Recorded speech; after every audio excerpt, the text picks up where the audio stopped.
Thank you to everyone online for joining us live for today's special edition of Tech Tuesday PDAC edition. Presented by the Canadian Securities Exchange, we're pleased to have two companies that you may already be familiar with. First one, BacTech Environmental, with President and CEO Ross Orr. EnviroLeach, with President and CEO Duane Nelson. I, Barrington Miller, will act as your moderator and host, and this represents today's lineup. Our objective in running Tech Tuesday, this special edition, is actually threefold. First, it's for companies to gain visibility and traction on an accessible platform. The second is to inform capital markets players and investors about these types of companies in this space, while also providing new knowledge of what is happening. Thirdly, this is to act as a complement to next week's PDAC. As for you, the attendees, we do ask that you share ideas and feedback with our presenters. You can find their contact information on the profile box, which I believe is just to the right. We will not give management advice unless we are truly experts in the company's particular field, and don't treat our presenting companies as marketing targets for services. Also, ask questions. Use the chat box and or the Q&A box. And if somebody reaches out to you, they can't contact you or communicate with you unless you accept. So use this as a networking opportunity of sorts. And remember, please keep your questions appropriate and direct specific questions to the individuals. Some housekeeping matters. If images aren't clear or pictures are incomplete, check your bandwidth, refresh your screen, call your IT. That's basically it. Our disclaimer, this presentation is for information only and is not a solicitation to make investment in either shares or debt or to buy and sell stocks. CSE and myself, as session hosts, make no representation about any of these companies. If you are interested in the investor pitch, I am sure Ross and Duane would be happy to connect with you. Each company will have about 8 minutes to present their PowerPoint. When they see my face or I do my hand like this, they'll know they have about 15 seconds to wrap up. After both companies have presented, we'll move to the Q&A. And now, today's presenters, we'll start with BacTech, with Ross Orr, President and CEO. Ross Orr initially brought BacTech Mining Corporation to Canada from Australia in 1997 and was instrumental in the success of the company's IPO. He sat on the board as an outside director until taking the role of President and CEO in 2004. Following completion of a plan of arrangement in December 2010, which split BacTech Mining into two new companies, REB Gold, Corp, and BacTech Environmental Corporation, Mr. Orr assumed the position of President and CEO of BacTech Environmental. Now, without further ado, Mr. Orr. Over to you, Ross. Thank you. Welcome, everybody, to today's presentation on BacTech Environmental Corporation. We are a company that uses naturally occurring bacteria to replace smelting and roasting in the mining industry. And our business model calls for us to make our revenues through reclaiming the metals that we free up after solving the problems of stabilizing arsenic and eliminating sulfur problems. So we like to say, don't call us miners. It makes life a lot easier when you're approaching governments to tell them that you're actually filling in holes as opposed to digging holes in the ground. You know, what we do, as I mentioned earlier, is we specialize in treating what is called arsenopyrite, which is a sulfide mineralization made up of arsenic, gold, iron, and sulfur. The sulfur holds everything together, much like the mortar in a brick wall, and the bacteria break down that mortar and eventually release the metals to be recovered using conventional technologies. So we don't, as I said, we don't classify ourselves as miners, although we do produce metal as a byproduct for what we do. We're also, providing gold production without the risks of having to drill holes in the ground and go underground to develop a mine.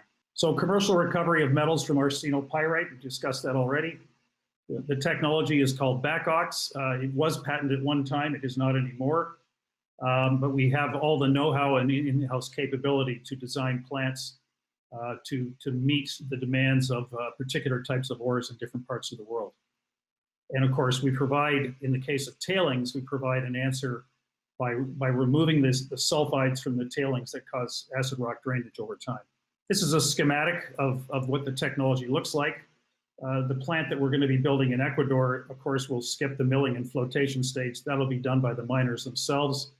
There's over 92 mines in this area, and they will deliver concentrates to us, which run anywhere between 1.5 and 3 ounces of gold per ton. We will oxidize it. It's a continuous process, so you're feeding material in the front end and then doing a solid liquid separation at the back end. The solids have your golds and your PGMs. The liquids have your arsenic and your iron and other base metals that you can recover if the values warrant going after, say, the copper. That's a shot of the top of looking into a BioLeach tank. They can be as high as 25 feet and 20 feet across in diameter. There's large impellers in the inside that keep the concentrate suspended in an aqueous solution. So obviously the bacteria can get at it and you don't have everything settling on the bottom of the tanks. It's a 5 to 6 day process from when the material enters the first tank and is harvested out the back end. This shows an example of a plant that we built in China. The original specs for the plant was 100 tons a day of concentrate. They came back 7 years later and asked us to add another 100 tons a day, which is we're obviously happy to do. The nice thing is that when you do the expansion, you don't affect your current operation. It's totally modular in basic makeup. That's just some pictures of the plants that we've built. The top one, and the technology has changed a lot over the years. The big tanks, the first one at the top is, sorry. Okay, I guess we'll go on to that. Nope. So we have 128 million shares outstanding. We just did a small financing recently, and we are starting to see some conversion of our warrants because our stock has done quite well in the last few weeks. Actually hit a high today of 14.5 cents, which was astounding on a very, very large volume. We have 2 large shareholders, a group out of London that holds about 15 million shares and a group out of Sudbury called Lopes Industries. They're in the business of manufacturing stainless tanks and carbide tanks for the mining industry. It's a great little business. So this is the team. Paul Miller is the gentleman second from the right. Paul lives in Perth, Australia, does all of the BioLeach work in conjunction with ALS Labs there, where we are doing work right now on our material from Ecuador. The woman on the left is Dr. Nadia Mikacik, who would be one of the top bio professor types in Canada. She's at Laurentian University and is endeavoring to build a pilot plant with BacTech up there to treat 1 ton a day of material that we can test for around the world. Interesting board: John Gingrich, ex-Noranda, Jay Naster. If you remember the Bre-X trial back in the late 90s, Jay was the head prosecutor for the Ontario Securities Commission. Jay Richards.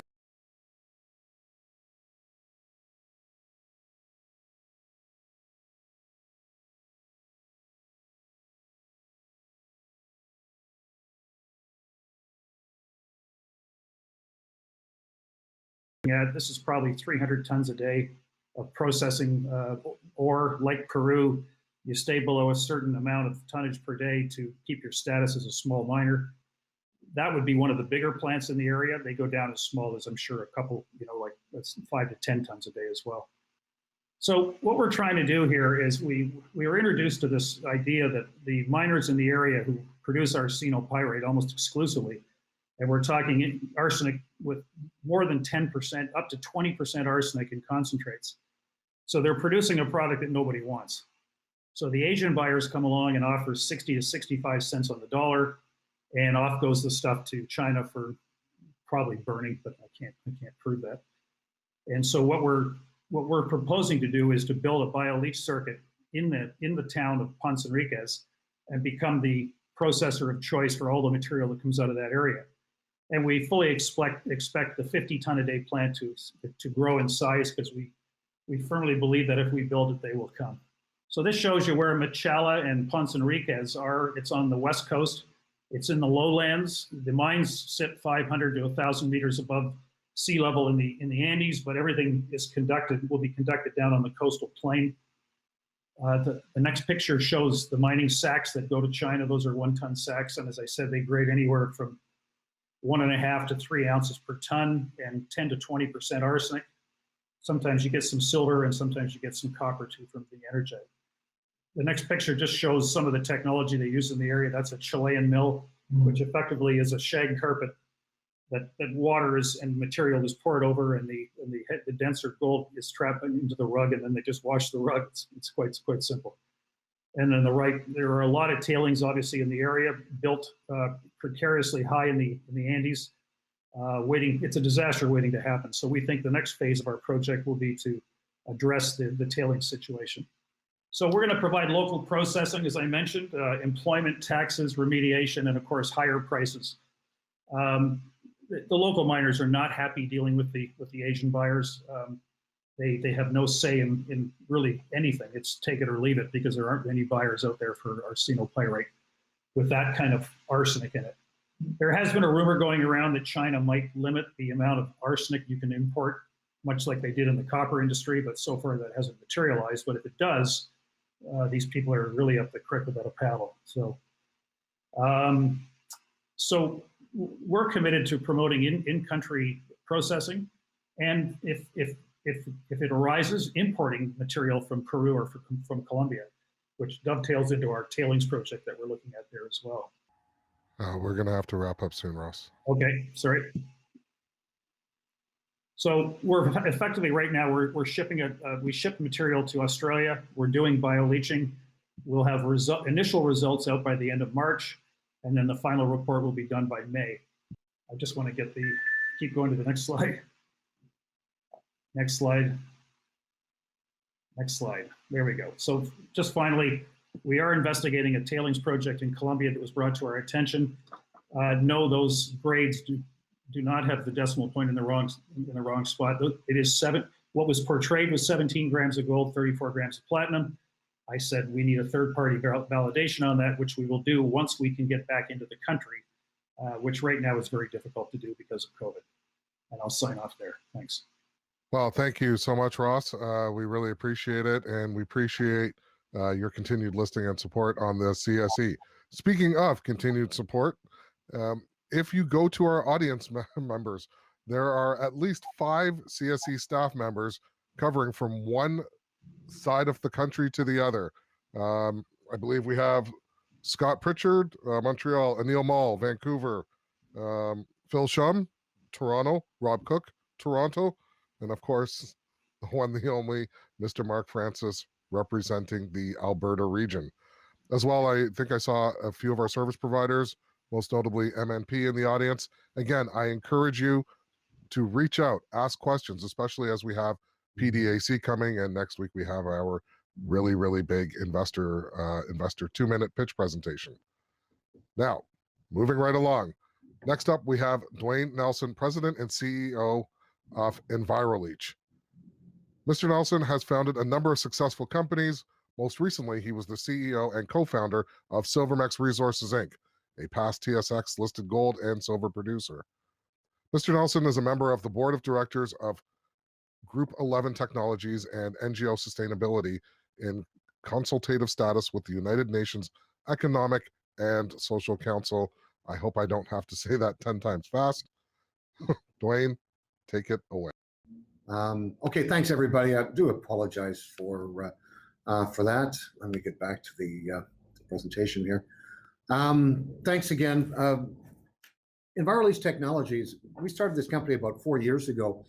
It's a very unique company insofar as we've developed a chemistry that can dissolve gold and precious metals into solution.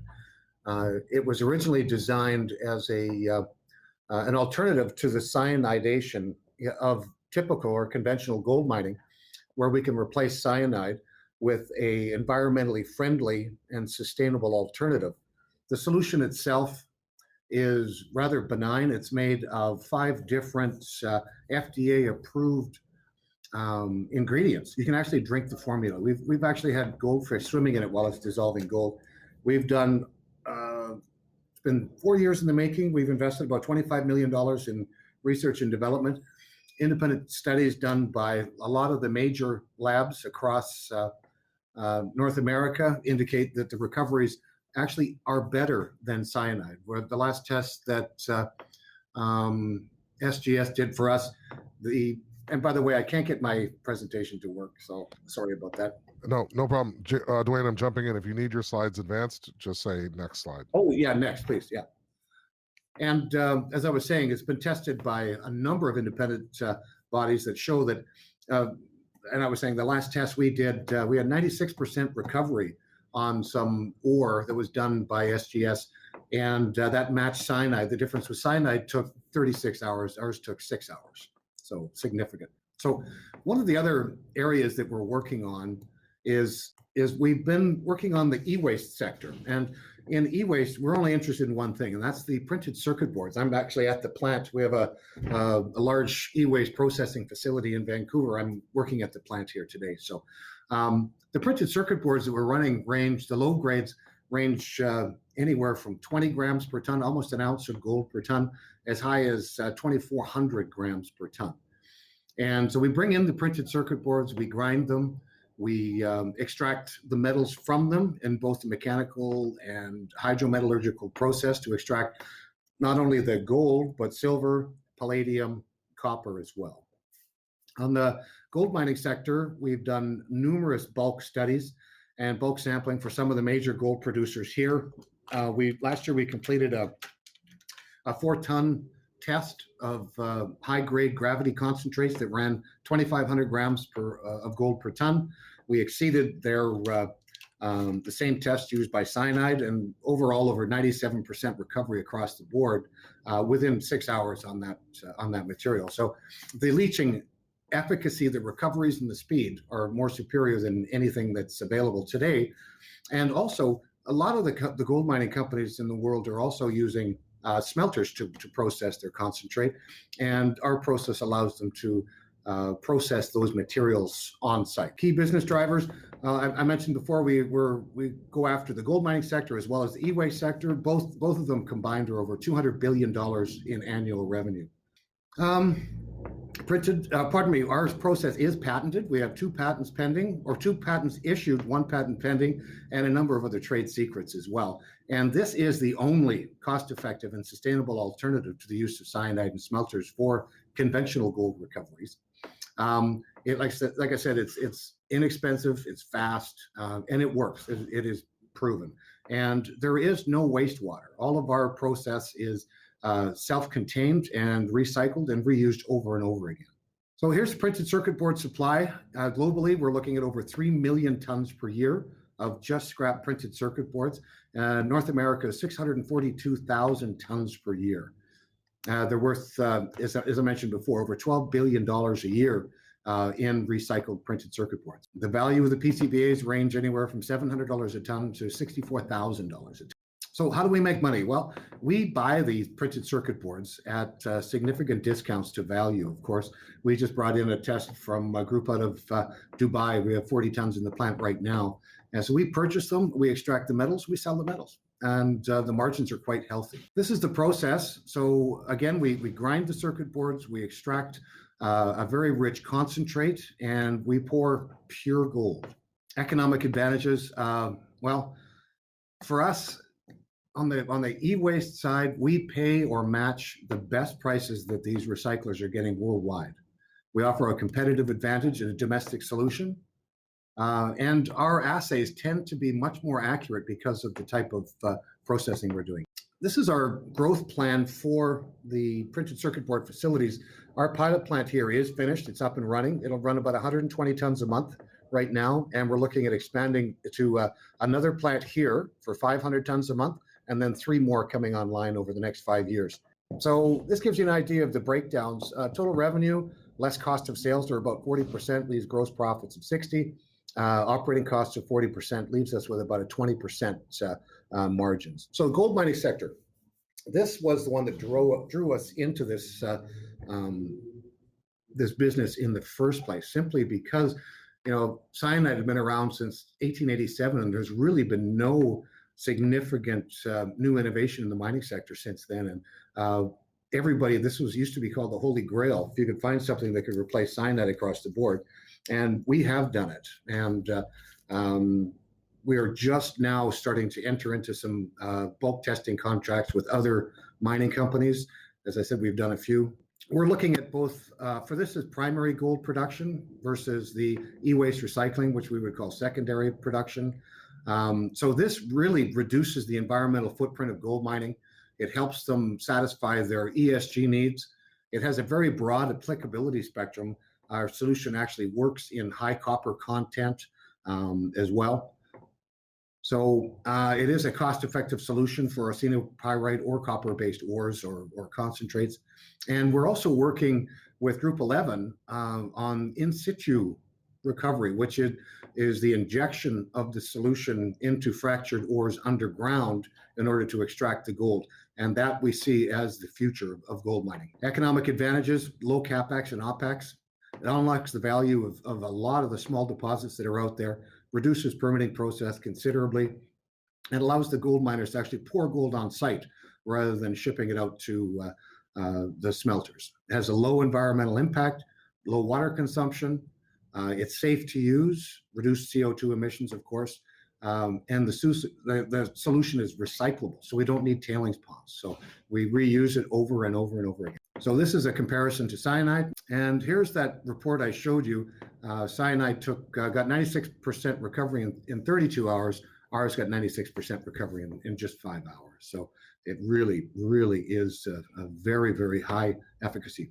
Okay, and this gives you just a shot of what it looks like for in situ gold leaching, where we actually inject it into the broken or fractured rock underground, pull the solution back out, extract the gold, and then again re-inject it underground. So just in closing, we've got a diversified revenue model. We're going after 2 sectors: patented technologies, early mover advantages, limited competition, low price. We're well positioned in this clean tech sustainability across the board. We address critical environmental economic challenges. We have a completed facility. We have 0 debt. We have about $5 million in the bank, proven and aggressive management team, and an extremely highly qualified, talented group supporting us. Industry comps next. This presentation is available on our website as well.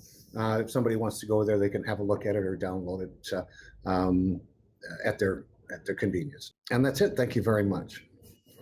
Thank you, and thank you both, Duane and Ross. All right, this is the part where Mark Francis calls the Inquisition, and I'm going to channel my best Mark Francis. This question is directed for both of you, but I'm going to get Ross to answer first. What was your aha moment, the origins of the technology, and equally important, what was the very next step to take that aha moment and advance the technology further? Ross? Well, I would say the aha moment came many years ago. This technology started at King's College in London, England, back in the 80s, and they were looking at taking sulfur out of coal so they could burn a cleaner product as a result of the oil crisis that happened in the early 80s. Goldfields, South Africa was actually the first company into the game, and I guess we were a me too of that. I had no background in mining at all when I first was introduced to the company back in the early 90s, but quickly fell in love with it just because of the idea of eliminating smelting and roasting is, I think a goal for everybody in the environmental side as well as in mining. So, it was a commercial technology. That's the key. They'd already built a plant in 94. They built another one in 97. They built another one in 2001, another one in 2008. And so all we've done is take that concept and said, why don't we use it focus it more on cleaning up environment. So that's I guess that was the aha for me. Duane? Oh, actually, I was wandering around in the deserts of Arizona with an old timer that was showing me a project, and he mentioned something about this, and I kind of shook my head and didn't pay much attention. And then afterwards, we left, and he told me about his juice that he had developed, and I went over to his shop, and he had an mass atomic spectrometer there, and he showed me. I just couldn't believe it. So we tried it, let it go. About a year later, he contacted me. I flew him up to Vancouver to Metzolf Labs, to Ish Gruel and the team up there, and we actually tested it right there against cyanide. And within 4 hours, we knew that this guy had something. And of course, so we purchased it from him. We patented it. Since then, we've got another $25 million perfecting it. It hardly resembles the original formula, but it's based on the same ideas. So it was a 4-year overnight success. Yeah, we have that similar story at the CSE, our 16-year overnight success. It seems that for each of you, your technologies, it would be difficult to incorporate it into an existing operation, but easier to introduce into a new or standalone project. Would that be correct, Ross? No, I wouldn't say so. As a matter of fact, the first application of the technology in '94 was at a mine that was mining oxides.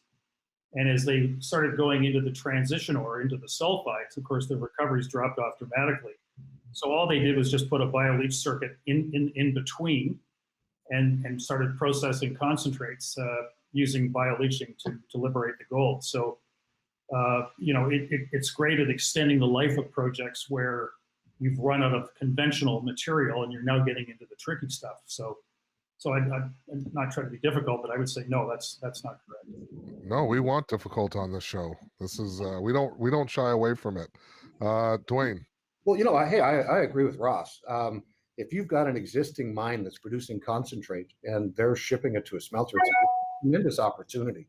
So ours is just like Ross's, is an add-on, an adjunct that they put on behind the mill. So instead of trucking the concentrates down the mountain out to the port, they simply have a turnkey solution, a few tanks set up right on the location, and some electrowinning cells, and they're producing gold themselves.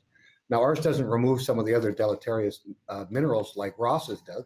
I mean, we don't take the arsenic out and so on, but ours does work on both oxidized and sulfide-based gold deposits. But it's a natural connection to an existing concentrate plant or new installations. All right, I'm going to turn to the chat board for this next question. And Duane, does your technology apply to extracting other materials like in lithium-ion battery recycling? We've looked at a lot. The lithium batteries, obviously, we're very familiar with the technology. We do a lot of work with lithium and lithium iodide type batteries, but that's not our focus. Our focus right now is strictly on the printed circuit board materials. There's a lot more money in it. I mean, it's worth, even low-grade printed circuit boards are worth $4,000 to $5,000 a ton. Whereas with the batteries, you've got lithium, which you can produce for almost free. It's the cobalt that really everybody's going after. So again, it's a conflict metal, but no, we're sticking strictly with gold, silver, palladium, and copper. And we had one more for Duane, and then I have an environmental sort of question for Ross. Are there any plans for licensing your technology to expand more quickly and or provide circuit board recycling overseas? Yeah, absolutely. We've just brought in, as I mentioned, a lot of material in from Africa. We're working on areas in Kenya, Ghana, throughout UAE, also out of Egypt, Poland, Italy, United Kingdom, India. So, and one just now out of South America. So we're getting interest from all over the world on this. And a lot of large companies are paying us visits now as well. So yeah, we believe that is the key to expansion. Fast expansion is through licensing and on a royalty basis.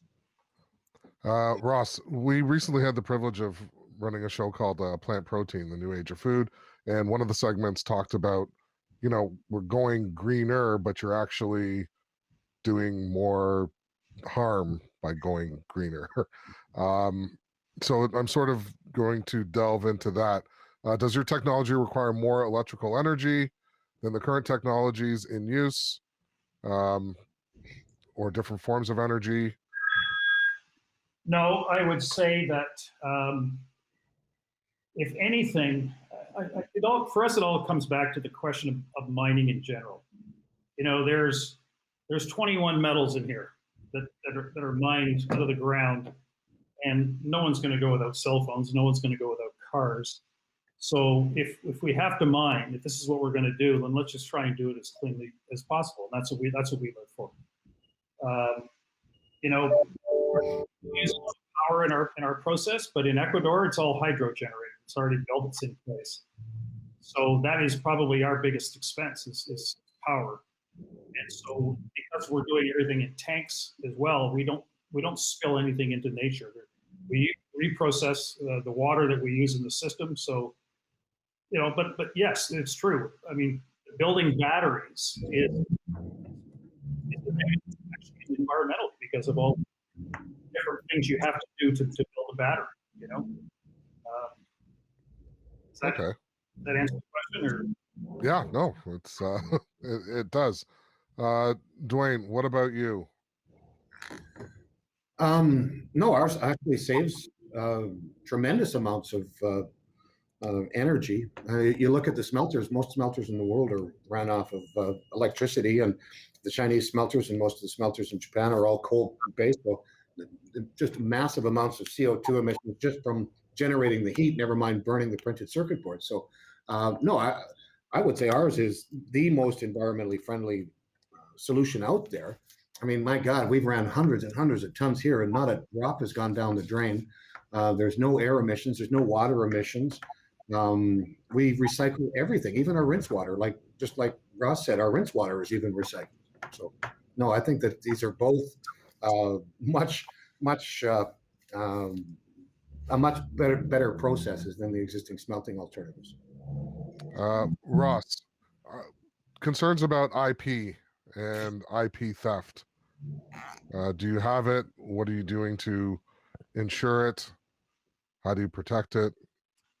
Well, we did protect it. The BioLeaching's been around a long time, so the patents have expired. We add to our know-how, of course. You know, Paul Miller is thought of as the granddad of BioLeaching in the world. He's, you know, very well known. You know, I mean, it is a lot we put on him to deliver the mail for us. I find the projects and finance them. He's the guy that really has to make to stir the drink, so to speak. So, yeah, do we worry about it? You know, I look at it from the point of view of how many opportunities there are out there in the world. I can't do them all. Let's face it. There's way too many mines and tailings dumps in the world that need help, and we're not going to even put a dent into it. I mean, we'll do what we're capable of doing. We'd like to build a plant a year for the next 5 years as a start. You know, that would see us producing well over 100,000 ounces of gold a year and associated metals with it. Like I said, I can't own the world. It doesn't keep me awake at night. And Duane, the same IP question. Yeah, we've got 2 patents and 1 pending. There's a lot of trade secrets, but people have to understand that just because you've patented something, we've obfuscated our patents and our technology considerably. So even if you had the chemistry, like Ross, good luck to anybody giving it a try, because there's a lot more to the technology than just what's listed in the patents. The skill set, the know-how, the rinse treatment, the water treatment, the recoveries, the separate. There's a lot going on here, and I welcome anybody to come and take a run at us, because we're both early movers in the sector. And there's been, since 1887, there has never been another chemistry that has ever been developed that could dissolve gold. So, we're 100 years ahead of anybody else. So we welcome it all, but we're not concerned about the IP. And I'd like to end on a broader question, a wider question. For broad use acceptance, what do you feel is needed to embrace these technologies that your companies are offering? I'd have to say time. I mean, we're both in this sector is not an innovative sector at all. I think it's going to take some time. We're fully aware that it's going to be a slow adoption process, but once we get a couple installations underneath our belt, I think Ross will agree, then that's going to drive a lot more people to us. People just want to be able to go to a site or see a site and have somebody validate that, look, at what they've done really does work, and it works in the real world. Yeah, and for us, I would say the number one negative is money. Money makes the world go around.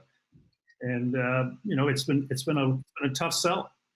And I'd be the first to admit that along the way we stubbed our toe. Manitoba, Bolivia, they were all ended on a sour note, but we kept them back to the drawing board and started over again. And I really believe this project in Ecuador is the right niche for this technology right now. And again, we've done a deal with a group out of Europe on the financial side, and I'm kind of hoping that they will be looking after our needs from a capital perspective going forward to make the first plant, go. We, in a perfect world, and which is it never is, we should be putting a shovel in the ground by January next year. So not that far away. Well, thank you both, Duane and Ross. Thank you to our audience. And wait, we had one. I think we have one last question that popped in. Ross, does BacTech have any projects in Canada? Are you talking to clients in Canada? No, the reality is that most of the tailings in Canada have been picked over pretty well. We're good at what we do up here.